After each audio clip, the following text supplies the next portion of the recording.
Picture a dense forest where sunlight filters through the canopy, casting intricate patterns of light and shadow on the forest floor. Here, a microclimate thrives, a localized atmospheric zone where weather conditions differ from the surrounding area.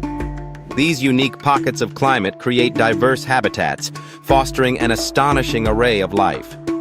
While a small area, a microclimate can significantly influence biodiversity. For instance, in a forest, the canopy traps moisture, creating a humid environment underneath, ideal for ferns and mosses. Meanwhile, the open areas where sunlight penetrates support a different community of plants and animals. This variation within a single ecosystem allows species with different needs to coexist in close proximity. Microclimates can be found in various environments, from urban landscapes with heat-retaining concrete to coastal regions where sea breezes modulate temperatures.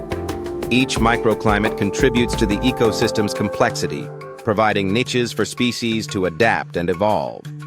By understanding these hidden architects of nature, we gain insight into how life flourishes in diverse forms, revealing the intricate tapestry of connections that sustain our planet's biodiversity.